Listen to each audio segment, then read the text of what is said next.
News of the flight spread faster than light, carried on the voices of traders, the reports of spies, and the whispers of travelers. By the next day, every corner of the Empress's empire had heard the impossible story. The dragon had flown with a human girl on its back, and she had returned alive. Some called it a miracle, others called it a trick. But among the warlords of the outer systems, it was seen as something else, a threat. If the human girl could command the most feared creature in the galaxy, then she could command fear itself, and fear was the currency of power. The first challenge came from Lord Kareth, a reptilian warlord whose fleet had once tried to claim the Empress's throne. He arrived in the capital uninvited, his armor gleaming with stolen gold, his mouth full of sharp teeth that showed in a constant sneer. The palace gates opened for him only because the Empress wished it. He strode into the throne room, his boots heavy on the black stone, his eyes fixed on the human girl standing beside. "The dragon, so this is the one they speak of," he said, his voice a low growl.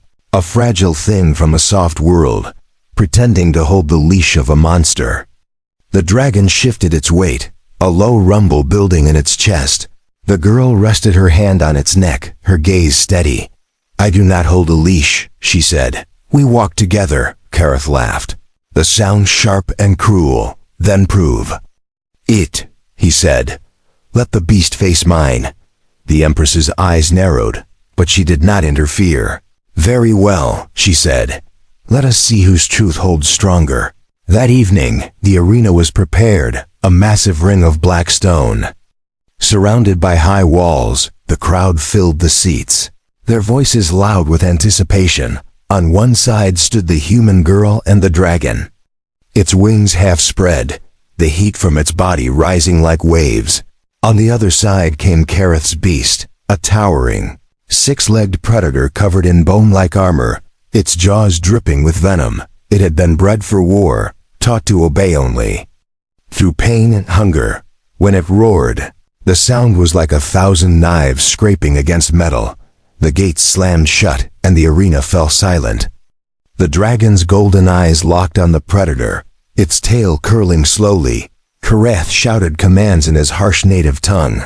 Driving his beast forward, it charged, claws tearing into the ground.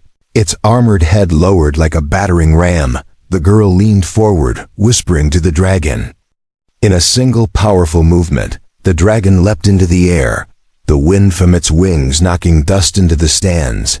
The predator struck empty ground, its jaws snapping on nothing but stone. The dragon came down behind it, fire already building. In its chest, Kareth shouted for his beast to turn, but it was too slow. A wave of heat roared from the dragon's mouth, the flames curling around the predator's armor. The smell of scorched bone filled the air. The predator staggered, its armor blackened, its movements slower now. The dragon stepped forward, not in rage but in control, each movement precise. The girl's voice carried through the arena, calm and steady, guiding it like a song guides a dance. The predator tried one last desperate strike. Lunging with its venomous jaws, the dragon caught it with a swipe of its claw, sending it crashing into the arena wall. The sound of breaking stone echoed through the stands. Kareth's beast lay still, smoke curling from its body. The crowd erupted in a roar of approval and shock. The dragon stood tall, its wings wide, its gaze fixed on the human girl, waiting for her next word. Kareth's face twisted in anger and humiliation. "You've made a fool of me," he spat. But his voice was quieter now. The Empress rose from her seat, her eyes sharp. "No," she said. "You have made a fool of yourself. She has done nothing but show the truth." Kareth said nothing more. His pride already shattered, he turned and left the arena, his beast dragged behind him. But the challenge had been a warning. There would be others. The girl knew it, the Empress knew it, and the dragon knew it. From now on, every power in the galaxy would want to test them or destroy them. That night, as the city celebrated the victory, the girl sat beside the dragon in the quiet of the fortress. She rested her hand against its warm scales, feeling the steady rhythm of its breath. "They will keep coming," she whispered. The dragon's eyes glowed faintly in the dark, and it let out a deep, slow rumble. It was not fear, not anger. It was the sound of something ready, and in that moment, she understood. This was not just a bond between girl and beast. It was a promise to face whatever came next, together. The warning came just before dawn, a deep, pulsing alarm that shook the walls of the palace. The sky above the capital darkened, not from clouds but from the shadow of ships, dozens of them, sleek and black, their hulls lined with weapons that glowed with deadly light. The enemy banners were unmistakable, the war fleet of the Varn Dominion. They had long hated the Empress, but until now, they had never dared to attack the heart of her empire. The only reason they had come now was clear. They believed the dragon could be taken, or destroyed. The Empress stood on her balcony, her eyes sharp as she watched the ships descend. Her generals shouted orders, summoning the city's defenses. Anti-air cannons rose from hidden towers. Shields shimmered into place over the palace walls. But the fleet was already opening fire, streaks of burning plasma lighting the sky. The first wave struck the outer districts, sending explosions rippling through the silver towers. Screams and the sound of collapsing buildings filled the air. Inside the fortress of chains, the dragon stirred, its golden eyes snapping open. The human girl was already running to it, her boots pounding against the stone. She reached its side, just as the first blast shook the chamber. Dust falling from the ceiling. "They've come for us," she said, her voice steady but her heart racing. The dragon gave a low, deep growl that vibrated through the floor. She climbed onto its back without hesitation, gripping the ridge of scales at its neck. "We fly," she whispered, and the dragon's wings snapped open with a crack like thunder. The great iron gates burst outward as the dragon charged into the open courtyard. With a single powerful leap, it rose into the air, the wind from its wings scattering the smoke below. The crowd looked up in awe and fear as the black and red shape climbed higher, its rider small but unshaken. Enemy ships turned their weapons toward them, beams of light slicing through the clouds. The dragon banked hard, the girl leaning into the motion. A blast passed so close it burned the edge of its wing, but the dragon barely flinched. Instead, it climbed higher, straight into the heart of the enemy formation. The first ship to cross their path fired a volley of missiles.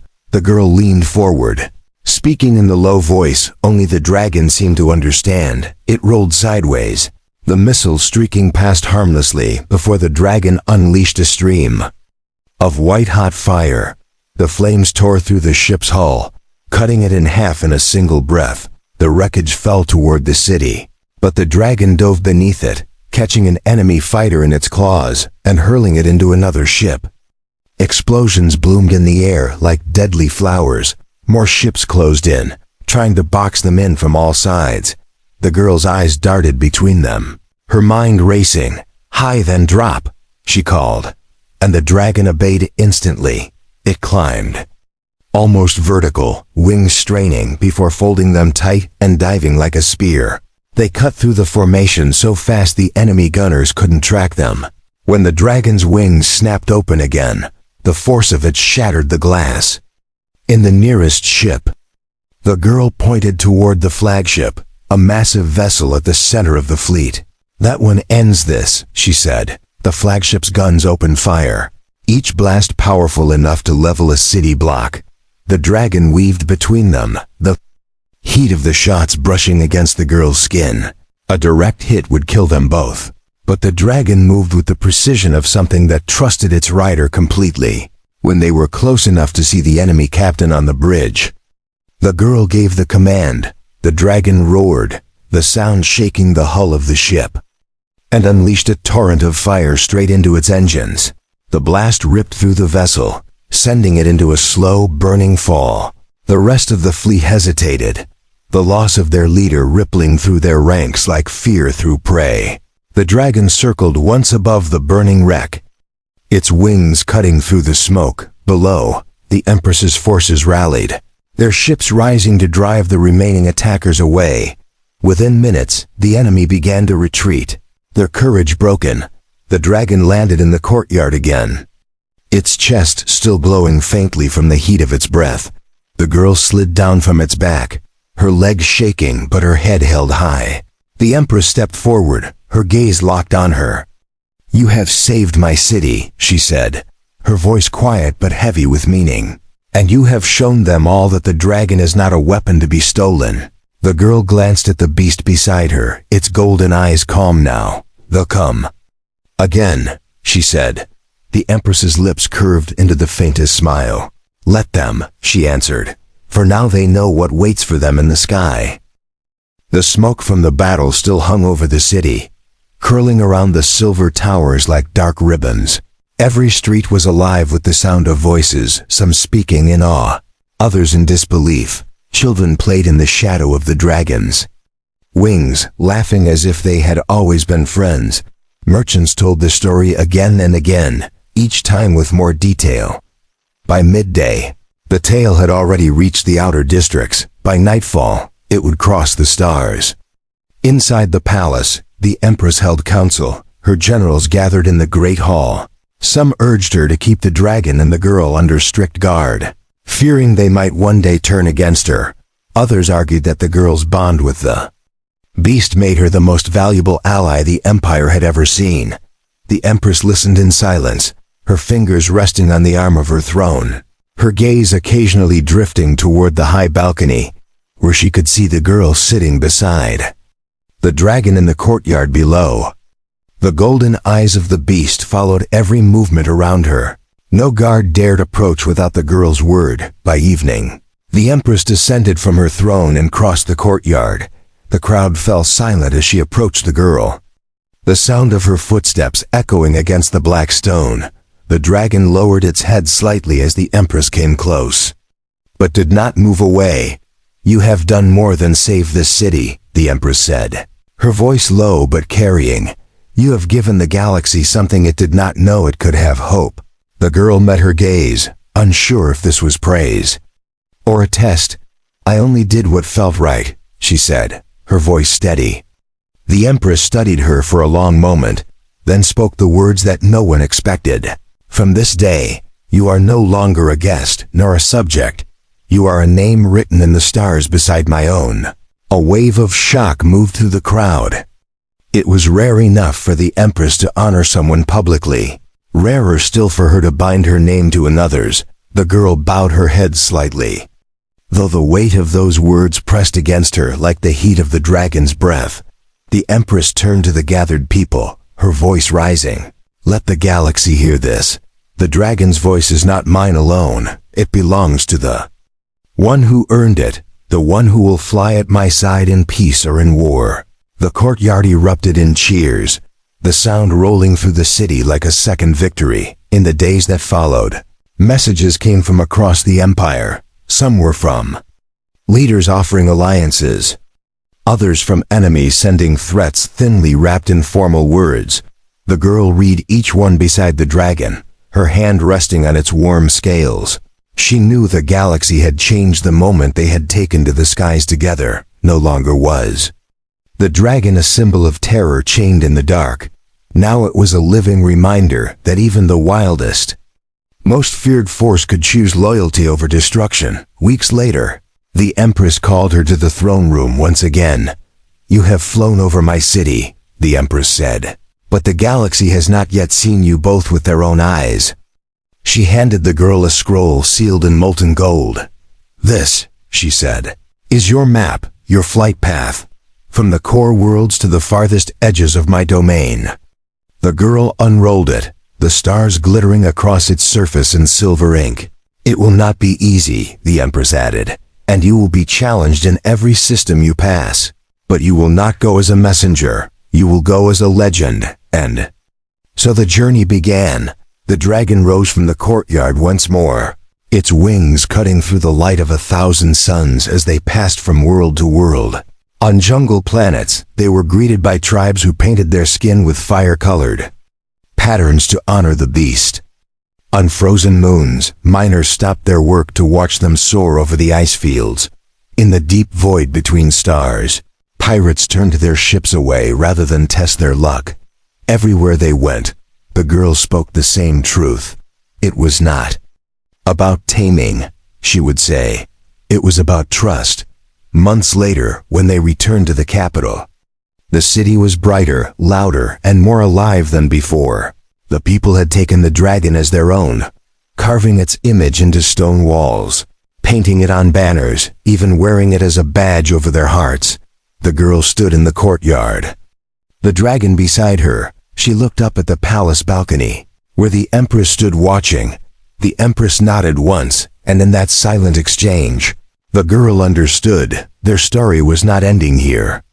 It was only the beginning of something greater, and so, under the light of the twin moons, the dragon spread its wings. The girl climbed onto its back, her eyes on the horizon. Together, they rose into the night sky, a black and red shape against the stars. Somewhere in the galaxy, someone would already be telling the story, and someone else would be listening, wondering if it could possibly be true. In time, it would not matter, because whether told as fact or as legend, the truth would always remain the same. No one could tame the Alien Empress's dragon until the human girl came and stunned the galaxy.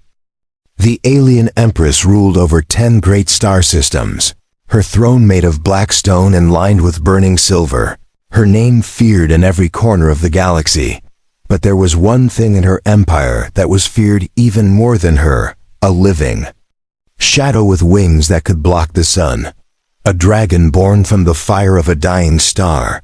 The dragon's scales were black as night, yet they shimmered with deep red light when fire moved under its skin. Its eyes were like molten gold, and when it roared, mountains cracked and glass turned to liquid.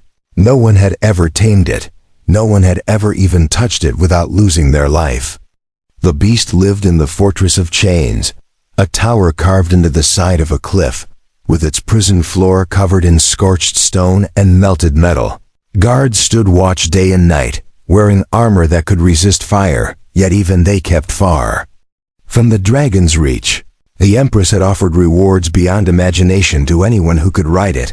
She had promised fleets of warships, vaults of gold, even whole planets to the one who succeeded. Many had tried, champions from across the galaxy, warriors with weapons that could cut through mountains, hunters who claimed they could tame any beast. Some were burned in a single breath of fire. Others were torn apart by claws the size of swords. Some disappeared completely, leaving only the echo of their screams. Years passed, and the challenge became a legend, a story told to frighten children and to test the pride of soldiers. The Empress, who had once believed someone would succeed, began to think no one could ever control the beast. And so, the dragon remained chained, its wings bound in heavy links of black steel, its head lowered only in exhaustion, never in obedience. Then, on a cold morning under a pale red sky, a strange ship landed in the palace courtyard. It was small, almost fragile compared to the warships of the galaxy. Its metal dented, its paint faded.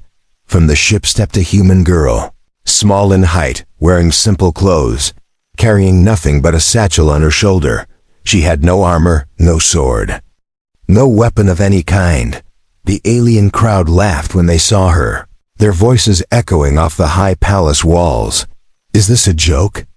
Someone shouted. "She will be food for the beast before the sun sets." Even the palace guards smirked, whispering bets on how long she would last. The Empress herself leaned on the arm of her throne, her sharp eyes scanning the human from head to toe. "She wishes to try?"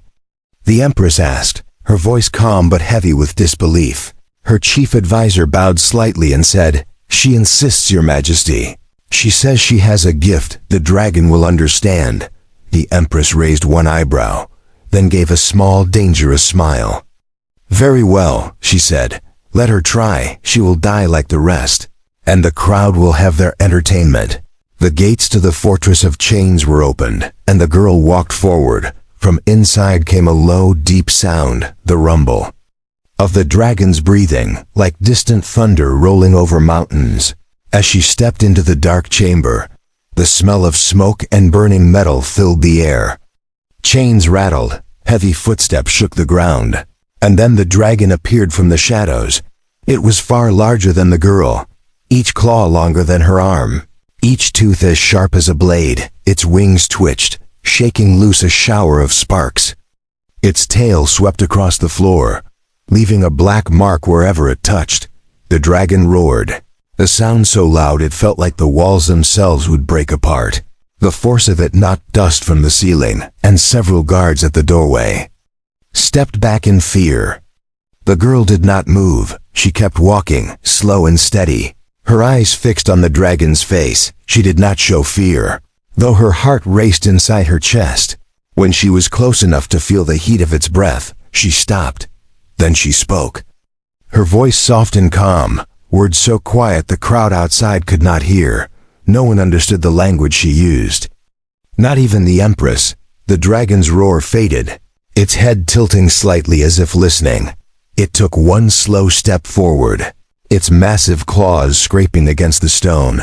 The guards raised their weapons, ready to fire if the beast attacked, but instead of striking, the dragon lowered its head, bringing its golden eyes level with the human girl. The courtyard outside went silent. The Empress, for the first time in years, leaned forward in her throne. Something had just happened that no one could explain, and the galaxy would never forget the moment it began. The dragon's golden eyes stared into hers, bright and unblinking, like two suns burning in the dark chamber. The human girl stood as if she had been there 1,000 times before, her breathing steady, her voice calm. No one could hear what she said. Her words were too soft, but they seemed to wrap around the dragon like invisible threads. The crowd outside whispered in disbelief, pressing closer to the gates, desperate to see more. Inside, the heat from the dragon's body made the air shimmer, the smell of smoke curling in the girl's hair. Her clothes clung to her from the warmth. But she did not step back. Instead, she took one slow step forward, her boots clicking against the stone. The dragon let out a low rumble, not a roar of anger, but a deep sound that seemed almost curious. Its claws shifted, scratching the ground. Its wings folded slowly. She raised her hand, palm open, showing she carried nothing, no weapon, no tool. Just the skin of her hand and the quiet strength in her eyes. The dragon moved its head closer, its breath washing over her like waves of heat from a furnace. The girl spoke again, and though no one understood the language, there was something about the way she said it, slow, careful, gentle, that made even the guards lower their weapons slightly. The Empress watched from her throne room's high balcony, her face still and unreadable, but her eyes sharp as blades. She had seen many try, and she had seen them fail, but never had she seen the dragon hesitate like this. The girl took another step until she was so close that the tips of the dragon's teeth were just inches away. The beast's head lowered even more, its neck muscles shifting under scales as black as night. Then, in a moment that made the entire courtyard freeze, the girl reached out and touched the dragon's snout. Her fingers rested gently on the hot, rough surface of its scales. The dragon did not bite, did not roar, did not burn her to ash. Instead, it let out a deep exhale, a sound so heavy it seemed to release years of rage in a single breath. The girl closed her eyes, her lips still moving, her voice still a whisper. The dragon's tail swayed slowly behind it, no longer striking the ground in fury. The chains that bound its wings clinked softly as the creature shifted its weight. The Empress leaned forward, her hand gripping the arm of her throne. She turned to her advisor and asked in a low voice, "What is she saying to it?" The advisor shook his head. "I do not know, my queen. But whatever it is, the beast listens." The moment stretched on, seconds feeling like minutes, minutes feeling like hours. The girl finally opened her eyes and took a small step back. The dragon's head followed her, its golden gaze still locked on hers. She turned slightly toward the crowd outside, her expression calm, almost serene. Then, without warning, the dragon made a sound, not a roar, but a deep, rolling growl that carried through the entire fortress. The ground trembled, the walls shivered, And yet, the sound was not one of threat, but of something else. Something almost like acceptance. The girl slowly walked toward the massive iron chains that held the dragon in place. She placed her hand on them, feeling the heat where they had pressed against its skin for years. The dragon's eyes narrowed, but it did not pull away. She looked up at the high balcony where the Empress stood. Her voice was louder now, enough for all to hear. "It does not need to be tamed," she said. "It needs to be understood." The Empress did not answer immediately, her gaze shifting between the girl and the dragon. The crowd murmured. Unsure if this was courage or madness, the guards exchanged glances, their hands tightening on their weapons. Finally, the Empress raised her hand, signaling for silence. Her voice rang out, cold and sharp. "Then prove to me, little human, that your understanding is stronger than its rage." The girl's eyes did not waver. "I will," she said. "But I will need one night alone with it." Gasps rose from the crowd. A night in the same chamber as the most dangerous creature in the galaxy was certain death. The Empress studied her for a long moment, then gave a single nod. "Leave her," she ordered the guards. "If she dies, she dies." The great iron gates closed, sealing the girl inside with the beast. The crowd outside waited, expecting screams, expecting fire. But as the night began, all they heard was the low, steady sound of the dragon's breathing and the soft, steady voice of the girl who would not run. The great iron gates of the Fortress of Chains stood shut, their black surface glowing faintly from the heat inside. The crowd outside had expected the sound of fire by now. The sound of a human scream cut short. Instead, the night carried only two sounds: the slow, heavy breathing of the dragon and the low, gentle voice of the human girl. No one knew what she was saying.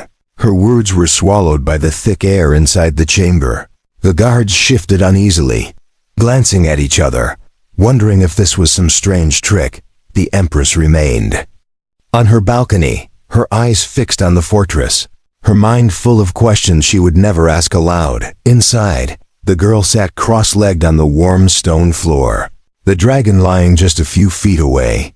Its golden eyes glowed faintly in the dark, like two small suns watching her every move. She spoke in slow, steady tones, her voice soft enough not to startle, yet strong enough to carry meaning. She told the dragon about the world she came from, a place of green hills and blue oceans, where no chains bound the sky. She spoke of the wind on her face, of rain falling gently on leaves, of rivers that sang as they ran. The dragon listened, its chest rising and falling in a slow, steady rhythm. Sometimes it would tilt its head slightly, as if the pictures in her words were things it could almost see. Once it let out a low sound, not quite a growl, not quite a sigh, and the girl felt it was trying to speak back in its own way. The night grew deeper, and the air inside the chamber shimmered with heat. Sweat rolled down her face. But she stayed where she was, her eyes calm, her hands resting on her knees. She could feel the energy of the dragon like a storm held back by a thin wall. Powerful but not reaching for her. When she finally stood, her legs were stiff, but she stepped closer to the dragon without hesitation. It watched her with unblinking eyes, its breath washing over her in waves of furnace heat. She reached out, slowly, placing her palm on the side of its massive jaw. The skin beneath her hand was rough like stone, but alive with a deep, thrumming warmth. The dragon did not pull away. Instead, it lowered its head slightly, enough for her to feel the air shift around them. The sound of chains rattled faintly as it moved, but the noise was not angry. It was almost tired. High above in the palace tower, the Empress's chief advisor stood beside her, watching through the viewing glass. "This should not be possible," he murmured. "The beast has never allowed anyone this close without killing them." The Empress did not answer, her eyes sharp, her fingers gripping the stone railing. She was not sure if she felt suspicion or fascination. If the girl truly had this power, it could change the balance of the galaxy, and if she did not, then by morning, there would be nothing left of her but ashes. Hours passed, and the girl finally sat again, this time leaning her back against the dragon's warm side. Its breathing rumbled through her body like the heartbeat of a mountain. She closed her eyes, still speaking softly. Outside, the wind picked up, carrying with it the faintest sound of her voice, just enough for the guards to hear a melody in her words. It was not any song they knew, but it was slow, steady, and strangely comforting. One guard shivered, though the night was hot. "She's singing to it," he whispered, as if speaking too loud would break the spell. The dragon's eyes closed halfway, its long tail curling slowly across the floor. The heat in the chamber eased, no longer burning at the edges of her skin. The girl felt the shift and allowed herself a small, quiet breath of relief. She knew she had crossed a line. The beast no longer saw her as a threat. But she also knew this was only the beginning. Trust was not given in a single night, even to someone who had faced the fire and lived. As the first light of dawn touched the palace walls, the Empress gave the order for the gates to be opened. The heavy metal groaned as it swung wide, and the crowd pressed forward to see. Gasps broke out at the sight. The human girl was standing beside the dragon, her hand resting on its neck. Its wings were folded, its claws rested calmly on the ground. And most shocking of all, the heavy chains that bound its neck and wings lay loose. No longer holding it, no one had touched the locks, no guard had opened them, yet they were undone. The Empress's eyes narrowed, her voice a low command. "Bring her to me, and leave the beast." But as the girl stepped forward, the dragon's head followed, its eyes locked on hers, unwilling to let her go alone. The galaxy's most feared creature was behaving like a loyal protector. And the Empress realized something that made her heart tighten. Whatever bond had formed in the night was not something she could break. The morning sun rose over the capital city, casting gold light over the tall silver towers and wide black streets. The air was tense, filled with whispers from the crowd gathering in the palace courtyard. Word had already spread. The human girl had survived the night in the fortress of chains. And the dragon was no longer trying to kill her. Some said it was a trick. Others swore they had seen the chains fall away without being touched. But all of them came to see what the Empress would do next. The Empress sat on her high throne, her cloak trailing down the steps like a river of crimson fire. Her expression was calm, but her mind raced. If the girl could truly control the beast, then the balance of fear in the galaxy would shift. If she could not, then the spectacle of her being burned to ash in front of thousands would remind everyone of the Empress's power. She had ordered the dragon to be brought into the open courtyard. The beast walked slowly, its massive claws clicking against the black stone. Its wings folded but twitching as if impatient. The girl walked beside it, her hand lightly touching its neck. Every step they took sent a ripple through the crowd. Some backed away, afraid of the heat coming from the dragon's body. Others leaned forward, their eyes wide with disbelief. The Empress raised her hand for silence, her voice carrying through the courtyard. "Human," she said, her tone like cold steel. "You say this creature does not need to be tamed, only understood." The girl nodded, her eyes steady. Then, the Empress continued, "Show us all your understanding, ride the beast, and fly above my city." A murmur swept through the crowd. No one had ever seen the dragon take a rider without killing them in mid-air. The girl stepped closer to the beast. Placing her hand on its side, she whispered something. The same soft language she had spoken the night before. The dragon lowered its body, its wings spreading slightly, the shadow of them stretching over half the courtyard. The heat rolling off its scales made the air shimmer. The girl climbed onto its back, her movements slow but certain. As if she had done this before, the dragon shifted, adjusting its weight beneath her. And for a heartbeat, the entire city seemed to hold its breath. Then the beast spread its wings wide, the sound of them cutting the air like a storm breaking. The ground shook as it pushed off with its powerful legs, sending a gust of wind and dust through the courtyard. The crowd gasped as the dragon rose into the air, the sun flashing off its black and red scales. The city below grew smaller with every beat of its wings, The girl leaned forward, her hands resting lightly on the base of its neck. She could feel the raw strength in every movement, the way the air rushed past her, pulling at her hair. They soared over the silver towers, the rivers of molten crystal that cut through the city, the wide bridges filled with staring faces. The dragon let out a roar, not of rage but of power, the sound rolling through the skies and echoing against the mountains. People on the streets stopped and looked up, their mouths open in awe. Children pointed, shouting with joy. For the first time, the dragon was not a monster to fear. It was a sight of wonder. The Empress watched from her balcony, her expression unreadable. She had expected a fight, a struggle for control. Instead, the girl and the dragon moved as one, their flight smooth and precise. The dragon tilted its wings, banking sharply over the highest spire of the palace. The girl laughed softly, not in arrogance, but in pure, unguarded joy, a sound no one had expected. She guided the dragon lower, circling over the crowd. The heat from its wings washed over them, but no fire came, no claws struck. Instead, the beast landed smoothly in the courtyard, folding its wings with a slow, deliberate grace. The ground rumbled as it settled, lowering its head beside the girl. She slid down from its back, landing lightly on her feet. The dragon stayed still, watching her with golden eyes. The crowd erupted into shouts and cheers, though some still looked on in wary disbelief. The Empress rose from her throne, stepping forward, her voice ringing out. "You have done what no warrior, no champion, no emperor before you could do," she said. "And you did it without chains, without weapons." The girl met her gaze, her voice clear. "It was never about forcing it to obey," she said. "It was about earning its trust." The Empress studied her for a long moment.